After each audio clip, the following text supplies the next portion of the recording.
சக்தி ஜோதிட குழு சார்பாக குபேரன் யூடியூப் சேனல் நேயர்களுக்கு பணிவான நமஸ்காரங்கள். பாலும் தெளிதேனும் பாகும் பருப்பும் இவை நாளும் கடந்துனக்கு நான் தருவேன் கோலம் செய் துங்கக் கரிமுகத்து தூமணியே நீ எனக்கு சங்கத் தமிழ் மூன்றும் தா. யோ நித்யமச்சுத பதாம்புஜ யுக்ம ருக்ம வியாமோஹதஸ்ததிதர அனித்ரணாய மேனே அஸ்மத்குரோர் பகவதோசதேக சிந்தோஹோ ராமானுஜஸ்ய சரணோ சரணம் பிரபத்யே ராமானுஜதாசோஸ்மி. சக்தி ஜோதிட குழுவின் சார்பாக கார்த்திகை மாத பலன்களை பற்றி பார்ப்பதற்காக வந்திருக்கின்றோம். அடியேன் சக்தி சோமையா ஆகிய நானும் டாக்டர் ஹரிஹர சர்மா ஐயா அவர்களும் திரு தென் சிறுவலூர் சம்பத் ஐயங்கார் அவர்களும் பேச இருக்கின்றோம். இப்பொழுது கார்த்திகை மாத பலன்களை பற்றி எந்தெந்த கிரகங்கள் எங்கெங்கே இருக்குங்கிற விவரத்தை ஐயா விவரமாக சொல்லுவாங்க. அனைவருக்கும் சக்தி ஜோதிட குழுவின் சார்பாக பணிவான நமஸ்காரங்களையும் வணக்கங்களையும் தெரிவித்துக் கொள்கிறேன். நாம் ஒவ்வொரு மாதமும் தமிழ் மாத பலன்கள் பார்க்குறோம். இப்போ பார்க்க போகிற பலன் அப்படின்றது கார்த்திகை மாதத்தோடைய பலன்களும் கார்த்திகை மாதத்தோட கிரகத்தோடைய நிலவரங்களும் பார்க்க போகிறோம். நிகழும் மங்களகரமான சுபகிருது வருஷம் கார்த்திகை 1ஆம் தேதி கிழமை அப்படின்ற பொறுத்தளவுக்கு வியாழக்கிழமை, ஆங்கில தேதி அப்படின்றது 17/11/2022 நவமி திதியிலையும் மக நட்சத்திரத்திலையும் சற்றேறக்குறைய அதிகாலை 3 மணி அளவில் சூரியனானவர் உள் நுழைகிறார். எதுலேருந்து? துலாத்திலேருந்து விருச்சிகத்துக்கு உள் நுழைகிறார். இந்த மாதம் கார்த்திகை மாதம்னு பேர். இப்போ இந்த கார்த்திகை மாதத்தில் என்னென்ன கிரகங்கள் என்னென்ன நிலையில் இருக்காங்க அப்படின்னு சொல்லுவோம். காலபுருஷ தத்துவத்தின்படி மேஷ ராசி முதல் ராசியாகவும் மீன ராசி இறுதி ராசியாகவும் உள்ளபடி கார்த்திகை மாதத்தில் மேஷராசியில் ராகுவும், மிதுனத்தில் அங்காரகன் என்கின்ற செவ்வாயும், துலா ராசியில் கேது பகவானும், விருச்சிக ராசியில் சூரியன் புதன் சுக்கிர பகவானும் மற்றும் 12ஆம் இடமான மீன ராசியில் குரு பகவானும் உள்ள கிரக நிலவரத்தின்படி கார்த்திகை மாதம் பிறக்கின்றது. இதில் இப்போ நாங்கள் சொல்ல வர்றது என்ன அப்படின்னு கேட்டிங்கன்னாக்க, ஒவ்வொரு மாதத்துக்கும் உண்டான பலன்களை சொல்கிறோம். இதுக்கு பேர் கோல்சார பலன்கள். அந்த கோல்சார பலன் அப்படின்றது கார்த்திகை மாதத்தில் எந்தெந்த கிரகங்கள் என்னென்ன நிலவரத்தில் இருக்குது அப்படின்றது. இது ஒரு வழிகாட்டி தானே தவிர இது அந்தந்த ராசிக்கு உண்டான பலன் கிடையாது. பேசிக் நம்பர் 1. ஏன் பலன் கிடையாது அப்படின்னாக்கா, ஒவ்வொரு ராசிக்கும் 3 நட்சத்திரங்கள் இருக்குது. அதில் 9 நட்சத்திர பாதங்கள் இருக்குது. அவங்களுக்கு ஒவ்வொருத்தின் அடிப்படையில் தசாபுத்திகள் அடிப்படையில் வேறுபடுறதுக்கான வாய்ப்புகள் உண்டு. இது கைட்லைன்ஸ் தான். நீங்கள் என்ன பண்ணணும், இதில் உங்களுக்கு ஏதாவது டவுட்டுகள் இருந்தாக்க அந்த கீழே ஓடுற ஸ்க்ராலில் 3 நம்பர் போகும். அந்த 3 நம்பரில் யார்கிட்டயே கேட்டாலும் கேட்டுக்கிட்டாலும் தெளிவடையலாம். நம்மளுடைய ஹிந்து சம்பிரதாயப்படி ஒவ்வொரு தமிழ் மாதத்துக்கும் ஒவ்வொரு பண்டிகைகள் உண்டு. இப்போ இதில் பொறுத்தளவுக்கு நம்ம கார்த்திகை அப்படின்ற பொறுத்தளவுக்கு தீபம் நிறைந்த மாதம் அப்படின்றது கார்த்திகை. இந்த கார்த்திகை 1ஆம் தேதி தொடங்கிறது அப்படின்றது 17/11/2022. நம்மளுடைய வீடுகளில் எப்பொழுதுமே வாசலில் 2 தீபம் ஏற்றணும். கார்த்திகை மாதம் முழுவதுமே அந்த 30 நாட்களுமே 2 தீபம் ஏற்றணும். இதை தவிர விசேஷ தினங்கள் அப்படின்றது கார்த்திகை மாதத்தில் வர்றது அப்படின்றது பரணி தீபம். பரணி தீபம் எப்போ வருது அப்படின்னாக்க 5/12/2022 திங்கக்கிழமை. அதுக்கு அடுத்தது 6/12/2022 திருக்கார்த்திகை தீபம். இதை தவிர டிசம்பர் 8/12/2022 பாஞ்சரத்ராத்திர தீபம். இந்த கிழமைகளில் கம்பல்சரியாக வீடு ஃபுல்லாகும். ஒத்தைப்படை எண்ணிக்கையில் தீபம் ஏற்றணும்.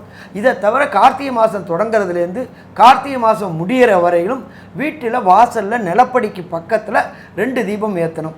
இது நம்மளுடைய இந்து சம்பிரதாயத்துப்படி உள்ளது. நம்மளோட பொறுத்தளவுக்கு ஒவ்வொரு ராசிக்கும் பலன் துல்லியமாக சொல்கிறோம். அதை பொறுத்தளவுக்கு தவிர்க்கக்கூடிய நாட்கள், அதாவது புதிய முயற்சிகள், புதிய காரியங்கள் தொடங்கிறத தவிர்க்கக்கூடிய நாட்கள் அப்படின்றது சந்திராசிரம தினங்கள். அந்த சந்திராசிரம தினங்கள் நாங்கள் சொல்லும் பொழுது ஒன்றொன்றையும் நோட் பண்ணி வச்சுக்கோங்க. ஒவ்வொரு ராசிக்காரங்களும் நோட் பண்ணி வச்சுக்கிட்டு அந்த நாட்களில் சுப முடிவுகள் எடுக்கிறது, சுப காரியங்கள் தொடங்கிறத தவிர்ப்பது மிக மிக சிறந்தது. வணக்கம். சக்தி ஜோதிட குழு சார்பில் சம்பத் ஐயங்காரின் பணிவான வணக்கங்கள். இப்போது நம்ம சுபகிருத்து வருஷம் கார்த்திகை மாதம் பலன்களை பார்த்துட்டு வரோம். இப்போது கடகராசி அப்படின்றது புனர்பூசம் பூசம் ஆயில்யம் கொண்ட 9 பாதங்கள். புனர்பூசம் 4ஆம் பாதம், பூசம் 4 பாதங்கள், ஆயில்யம் 4 பாதங்கள். ஸோ மொத்தம் 9 பாதங்கள். இந்த ராசியின் அதிபதி சந்திர பகவான். இப்போ பார்த்தீர்களேயானால் கடக ராசிக்கு இருக்கக்கூடிய நிலைமை எப்படி இருக்கும் இந்த கார்த்திகை மாதத்தில் அப்படின்னு பார்க்கும்பொழுது, பெரிய கிரகங்கள், அதாவது மெதுவாக செல்லக்கூடிய கிரகங்கள்னு சொல்லக்கூடிய சனீஸ்வர பகவான் சப்தமத்திலையும், 9ஆம் இடத்துல குரு, ஓடிப்போனவனுக்கு 9ல் குரு அப்படின்னு சொல்லுவாங்க. அகப்பட்டவனுக்கு அஷ்டமத்தில் சனி, ஓடிப்போனவனுக்கு 9ல் குருன்னு சொல்லுவாங்க. அதுக்கேற்ற மாதிரி இப்போது 9ஆம் இடத்துல குரு இருக்கிறதுனால வீட்டை விட்டோ நாட்டை விட்டோ வெளியில் செல்பவர்களுக்கு மிகுந்த யோகமான காலமாக இருக்கும். ஏன்னா 7ஆம் இடத்துல சனி இருக்கிறது. அந்த காலகட்டத்தில் குடும்பத்தை விட்டு பிரிந்து செல்வது, அதாவது 7ஆம் இடத்துல சனியும் 8ஆம் இடத்துல சனியும் இருக்கக்கூடிய காலகட்டங்களில் குடும்பத்தை விட்டு பிரிந்து செல்லக்கூடிய வாய்ப்புகள் வருமாயின் அதை உபயோகப்படுத்திக் கொள்ளுதல் மிகவும் நல்லது. அதுவும் 9ல் குரு இருக்குது, 10ஆம் இடத்துல ராகு இருக்குது. வெளிநாட்டு தொடர்புடைய வேலைகள் நிச்சயமாக கிடைக்கக்கூடிய வாய்ப்புகள் மிகவும் அதிகமாக இருக்கும். இப்போ இது வருஷ கிரகங்களை பற்றி பேசணும். இப்போ பார்த்தீர்களே ஆனால் வேகமாக செல்லக்கூடிய மாத கிரகங்கள் என்னென்ன பண்ணுறது, எப்படி இருக்குது அப்படின்றத பார்த்தீர்களே ஆனால் 12ஆம் இடமும் 5ஆம் இடமும் பரிவர்த்தனை யோகத்தில் இருக்குது. 12ஆம் இடம் எது அப்படின்னு பார்த்தீர்களே ஆனால் மிதுனத்தில் செவ்வாய் இருக்கார். 5ஆம் இடம்னு சொல்லக்கூடிய கடகத்துக்கு 5ஆம் இடமான செவ்வாயினுடைய வீடான விருச்சிகத்தில் புதன் இருக்கார். இவங்க 2 பேரும் 12-5 பரிவர்த்தனை.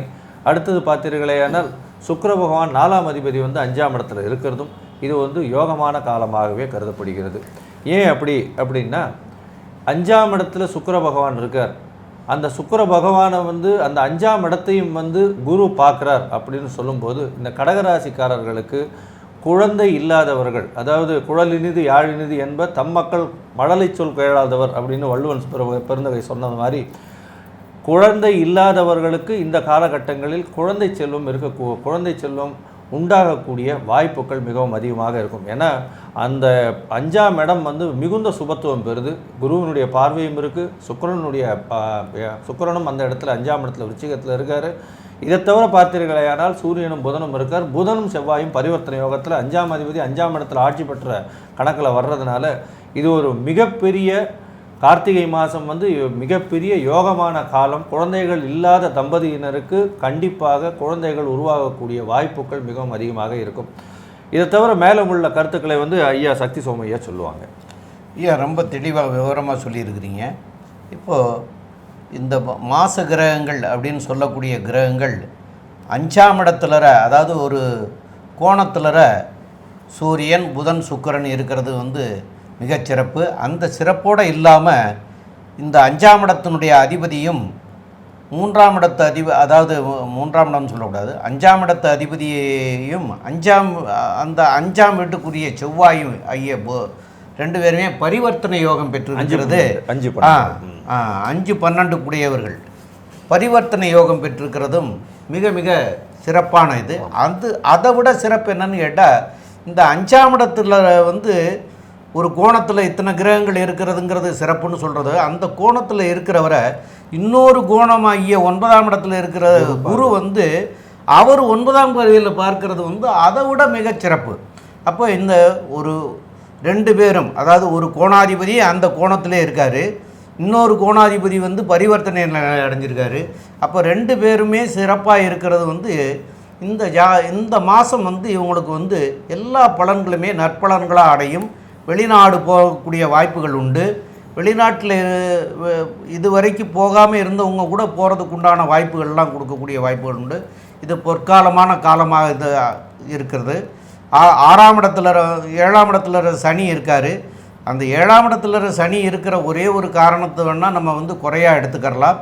அந்த மாதிரி குறையாக எடுத்துக்கிட்டாலும் கூட அதை பெருசாக எடுத்துக்க வேண்டியதில்லை. ஏன்னு கேட்டால் இந்த சூரியன் எல்லாம் அவங்கள பார்க்குறது மாதிரியான சூழ்நிலை வந்துடுதில்லை.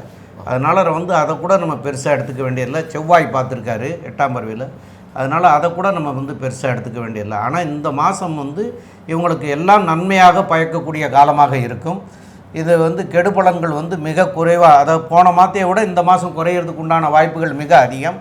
மேலும் உள்ள விவரங்களை நம்முடைய டாக்டர் ஹரிஹரசர்மா ஐயா அவர்கள் தெளிவாக என்னையை விட விவரமாக விளக்கமாக சொல்லிடுவாங்க. ஐயா நல்லா தெளிவாக விளக்கமாக சொன்னீங்க. பிரகஸ்பதியான குரு 3ஆம் பாவமான கம்யூனிகேஷன் பாவத்துக்கு பார்க்குறாரு. அப்போ இந்த காலகட்டங்களில் உங்களுடைய சொல் வெல்லக்கூடிய காலகட்டங்கள். அதை தவிர அந்த 3ஆம் இடத்து அதிபதியான புதனையும் 9ஆம் பார்வையாகவும் பார்க்குறாரு, 5ஆம் இடத்த, ராசிக்கு 5ஆம் இடத்த. இதுவரை புத்திர பாக்கியம் இல்லாதவர்கள், இதுவரை குலதெய்வத்தை கண்டு வணங்க முடியாதவர்களுக்கு வணங்கக்கூடிய வாய்ப்புகளை கொடுப்பார். ஏன்னா பிரகஸ்பதி அப்படின்றத பொறுத்தளவுக்கு தேவகுரு, தேவகுரு பார்க்கறது அப்படின்றது மிக மிக சிறப்பு. அதே போல் இந்த இதை பொறுத்தளவுக்கு சனி பகவானும் ராசியை பார்க்குறாரு, பகை பெற்று இருக்கிறாரு. சுயமுயற்சிகளில் சின்ன சின்ன தடங்கல்கள் வரும். ஆனால் பிரகஸ்பதியான குரு பார்க்கும்பொழுது அது விலகிடும். அதே போல் பார்த்தோம் அப்படின்னாக்க ராசிக்கு 5ஆம் இடத்துல சூரியன், புதன், சுக்கிரன். இதில் பார்த்தோம் அப்படின்னாக்க இந்த மாதம் பிறக்கிற டயத்திலேயே பரிவர்த்தனை யோகம் பெறுறாங்க. இந்த பரிவர்த்தனை அப்படின்றது மிக யோகமான பரிவர்த்தனை. என்ன யோகமான பரிவர்த்தனை அப்படின்னாக்க புதனோட வீட்டில் செவ்வாயும், செவ்வாயோட வீட்டில் புதனும். இவர் பார்த்தீங்க அப்படின்னா ராசிக்கு 12 ஆட்சி பெற்ற செவ்வாயாக கணக்கெடுப்போம். அதே போல் ஆட்சிக்கு இது ராசிக்கு 5ஆம் இடத்துல பூர்வ புண்ணிய புத்திர ஸ்தானத்தில் புதன் ஆட்சிக்கு. வெளியூர், வெளிமாநிலம், வெளிநாடு போகிறதுக்கு முயற்சி கொண்டவங்களுக்கு ஜெயமாகும். அப்போ இந்த காலகட்டங்களை பொறுத்தளவுக்கு கடகராசிக்காரங்களை பொறுத்தளவுக்கு வெற்றின்ற முகமே தான் இருக்குன்றது இது நல்லா தான் இருக்குது. இதுக்கு அடுத்தது இந்த மாதத்தில் என்னென்ன குறைகள் உண்டு, என்னென்ன நிறைகள் உண்டு அப்படின்றத நம்மளுடைய தென் சிறுவலூர் சம்பத்தையங்கார் அவங்க சொல்லுவாங்க. ஐயா, அற்புதமாக சொன்னீங்க. முக்கியமாக சொல்லப்போனால் இந்த சந்திராஷ்டம நாட்களை பற்றி நீங்கள் சொல்லுங்கள். இப்போ இந்த பொறுத்தளவுக்கு கடகராசிக்காரங்களை பொறுத்தளவுக்கு எல்லாமே நல்லா இருக்குது.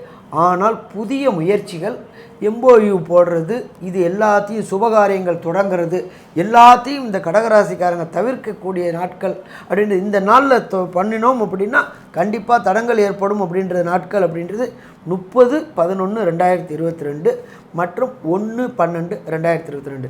இந்த 2 நாளும் புதிய முயற்சிகள், புது கையெழுத்து MOU போடுறது, இதை எல்லாத்தையும் தவிர்த்துட்டோம் அப்படின்னா பிரச்சனைகள்லேருந்து விடுபட முடியும். சரி சாமி, நீங்கள் சொல்ல வரதில் பொறுத்தளவுக்கு எனக்கு ஒரு சிலது நல்லா இருக்குது, ஒரு சிலது சரியாக வரல அப்படின்னு நினைக்கிறவங்களுக்கு நடப்பு திசா, நடப்பு புக்தி சரியில்லை அப்படின்னு சொன்னாக்க இந்த ப்ராப்ளங்கள் வரத்துக்கு வாய்ப்புகள் உண்டு. அப்போ இந்த நடப்பு திசா புத்திகளுக்கு உண்டான பிராயச்சித்தம் என்ன, பரிகாரம் என்ன, எந்த தெய்வத்தை வணங்கினா சிறப்படையும் அப்படின்றது நம்மளுடைய சக்தி சோமையா அவங்க சொல்லுவாங்க. ஏன் நல்லா தெளிவாக சொல்லிட்டீங்க ஐயா, நல்லா இருந்தது. இப்போ கடகராசியை பொறுத்த வரைக்கும் 4ஆம் இடத்துல கேதுவும் 10ஆம் இடத்துல ராகுவும் இருக்கிறதுனால இந்த மற்ற கிரகங்கள்லாம் இந்த மாதம் உங்களுக்கு நல்ல சுபபலனை தரக்கூடிய வாய்ப்புகளாகவே இருக்கிறது. இந்த 2 கிரகங்கள் மாத்திரம் கொஞ்சம் சுமாராக இருக்கிறது. அதனால் ராகு கேதுனுடைய பிரித்திகளை நீங்கள் பண்ணிக்கிறங்க. ஏழை எளிய மக்களுக்கு தான தர்மங்கள் பண்ணுங்கள். அதனால் உங்களுக்கு வரக்கூடிய விளைவுகளிலிருந்து நீங்கி நன்மை பயக்கும். இது போக தசாநாதன் சரியில்லாதவங்களுக்கு இப்போ நாங்கள் சொல்கிறதெல்லாம் சரியாக வராது. தசாநாதன் சரியாக இருக்கிறவங்களுக்கு இந்த கோச்சார பலனும் ஒத்து போயிடும். தசாநாதன் நல்லா இருந்தால் தான், சுமாராக இருந்தால் கூட அவங்களுக்கு நல்ல விதமாக போயிடும். நல்லா இருந்துச்சுன்னு சொன்னால் அதை விட நன்மையாக இருக்கும். அப்போது உங்களுடைய ஜாதகத்தில் உங்களுக்கு நடக்கக்கூடிய திசை, புத்தி, அந்தரம் இதெல்லாம் தெளிவாக நல்லா இருந்ததுன்னு சொன்னால் உங்களுக்கு மேலும் நன்மைகளை கொடுக்கக்கூடிய வாய்ப்புகள் உண்டு. தசாநாதன் சரியாக இல்லைன்னு சொன்னால் சரியில்லாமல் தான் இருக்கும். அது உங்களுடைய ஜாதகங்களை பார்த்து நீங்கள் தெரிஞ்சிக்க வேண்டியது. மற்றபடி உள்ள விவரங்களை நம்முடைய தென் சிறுவர் சம்பத்தையங்கார் அவர்கள் தெளிவாக சொல்லிடுவாங்க. ஐயா, இந்த கடகராசியை பொறுத்தவரையிலும் இந்த வருஷத்துலேயே பெரிய கிரகங்கள் எல்லாமும் நல்லபடியாக இருக்குது. அதாவது கேது, சனி இவா 2 பேரை தவிர மிச்ச பெரிய கிரகங்கள்னு சொல்லக்கூடிய குருவும் ராகுவும் நல்ல இடத்துலையே இருக்காங்க. அதனால் இவர்களுக்கு ஒரு மிகவும் நாட்டை விட்டு வெளியவோ வீட்டை விட்டு வெளியே இருக்கக்கூடியவர்களுக்கு மிகவும் நல்ல பலன்கள் இருக்கக்கூடிய வாய்ப்புகள் மிகவும் அதிகமாகவே இருக்கும். இதை தவிர பார்த்தீர்களேயானால் இப்போ கார்த்திகை மாதத்தில் 5ஆம் இடம் மிகவும் சுபத்துவம் பெற்று வலுப்பெற்று இருக்கிறது. அதனால் பார்த்தீர்களேயானால் இந்த 5ஆம் இடத்துக்கு உண்டான குழந்தை பாக்கியம் அப்படின்றது வந்து இந்த காலகட்டத்தில் நிச்சயமாக அமையக்கூடிய பாக்கியம் உண்டு. அடுத்தது பார்த்தீர்களேயானால் 12ஆம் இடம் மிகவும் வலுப்பெற்று இருக்குது. ஏன்னா பரிவர்த்தனை யோகத்தில் வந்து புதன் வந்து ஆட்சி பெற்று 12ஆம் இடத்துல இருக்கிறதா எடுத்துக்கணும். அப்படி எடுக்கும்போது வெளிநாடு வேலைக்காக வெளிநாடு போகிறதோ வெளியூர் போகிறதோ இந்த மாதிரியான காலகட்டங்கள் கண்டிப்பாக இந்த கடகராசிக்காரர்களுக்கு நிச்சயமாக நடக்கும். இதை தவிர பார்த்தீர்களேயானால் 7ஆம் இடத்துல சனி இருக்கிறதுனாலையும் அந்த சனி பகவானுக்கு பிரீத்தி ஐயா சொன்ன மாதிரி ரெகுலராக பிரீத்தி பண்ணிட்டு வந்துட்டு இருக்கும்போது கண்டிப்பாக அதனுடைய தாக்கம் குறையக்கூடிய வாய்ப்புகள் மிகவும் அதிகமாக இருக்கும். இப்போ வந்து 9ஆம் இடத்துல வந்து ஓடிப்போனவனுக்கு 9ல் குருன்னு சொல்லக்கூடிய 9ஆம் இடத்துல குரு இருக்கிறதுனால கண்டிப்பாக இந்த கடகராசிக்காரர்களை பொறுத்தவரையிலும் இந்த கார்த்திகை மாதம் சுபகிருத்து வருஷம் வந்து மிகப்பெரிய மேன்மையான மாதமாகவே இருக்கும். அதாவது புரட்டாசி ஐப்பசியை விட இந்த கார்த்திகை மாதம் ஏற்றமான மாதமாகவே இருக்கும் அப்படின்னு சொல்லி இந்த சக்தி ஜோதிட குழு நிறைவு சொல்கிறது. நன்றி, வணக்கம். ஸ்ரீ குபேரன் டிவியை பார்த்தமைக்கு நன்றிகள். மேலும் இது போன்ற தகவல்களை தெரிந்து கொள்ள ஸ்ரீ குபேரன் டிவியை சப்ஸ்கிரைப் செய்யுங்கள். மறக்காமல் பெல் ஐக்கானை கிளிக் செய்யுங்கள்.